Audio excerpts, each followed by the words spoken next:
Once upon a time in a bustling city where skyscrapers pierced the clouds and fortunes were made overnight, there lived a man named Adrian Cole, a single dad who also happened to be one of the youngest and most brilliant CEOs in the country, admired for his intelligence, his discipline, and his ability to turn failing companies into gold mines. But behind the polished suits and relentless media headlines was a man who carried scars far deeper than anyone around him knew, scars carved into his soul after losing his wife to an illness that had stolen her away in her prime, leaving him with a young daughter, Emily, who was the center of his universe, the little girl who kept him grounded when the weight of the business world threatened to crush him. And while the world saw Adrian as a powerful and unshakable man, those who knew him closely understood he was a father first, who woke up early just to braid Emily's hair before school, who packed her lunches with notes of encouragement, and who promised her every night that no matter what happened in life, he would never let her feel alone. Yet destiny has a way of testing even the strongest promises, and Adrian was about to face a night that would tear apart everything he thought he knew about control, strength, and fate itself, for it was on a rainy evening, when thunder rumbled in the distance and the roads shimmered under the glow of city lights, that Adrian found himself driving home from an important business meeting, one where he had just sealed a deal worth billions, a deal that the media would soon celebrate, but none of that mattered because as he drove down a nearly deserted road, the air thick with the scent of rain and gasoline, he caught sight of something unusual ahead.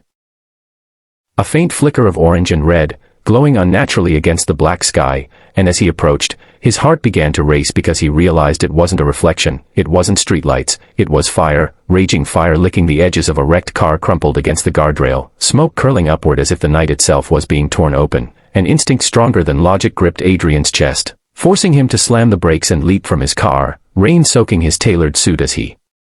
dashed forward, the CEO mask stripped away, replaced by the desperate urgency of a man who knew that inside that inferno was a human life at stake, and as he reached the wreckage, coughing from the smoke and shielding his eyes from the flames, he froze in disbelief because what he saw was not just a typical crash victim. Inside the car, chained to the steering wheel with metal shackles, was a woman in a torn white wedding dress, her face pale and streaked with tears, her eyes wide with terror as she struggled against the restraints, her voice hoarse from screaming, and for a moment Adrian thought he was hallucinating, because it looked like a bride ripped straight out of a nightmare, imprisoned in her own vehicle, fighting not only the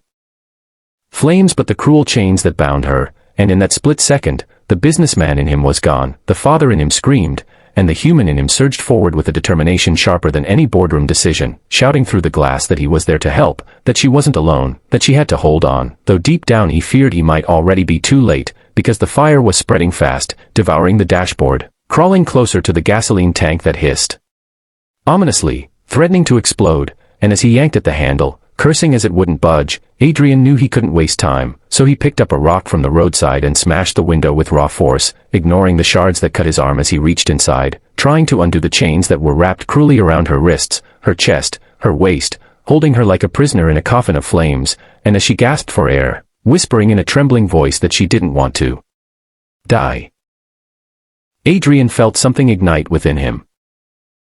A mixture of rage at whoever had done this to her and a fierce resolve that no one would perish in front of him tonight, especially not this young woman who looked so fragile yet so brave even in her desperation, and with every ounce of strength, he pulled at the chains, feeling the searing heat against his skin, the smoke burning his lungs, until finally, after what felt like an eternity, he managed to snap one of the locks with the help of a metal rod from his trunk, dragging her halfway free.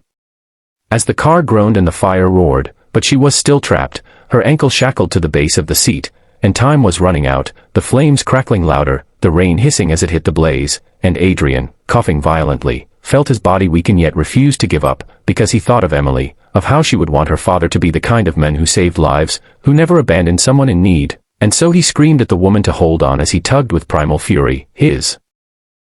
muscles straining until finally the chain snapped free and he yanked her out of the car just as a thunderous explosion erupted behind them, the impact flinging them onto the wet pavement, debris raining down as the vehicle was engulfed completely, and for several moments, Adrian lay there gasping, his body aching, his arm bleeding, the rain pounding against his face, but when he turned his head and saw the woman still breathing beside him, trembling in shock but alive, he felt an indescribable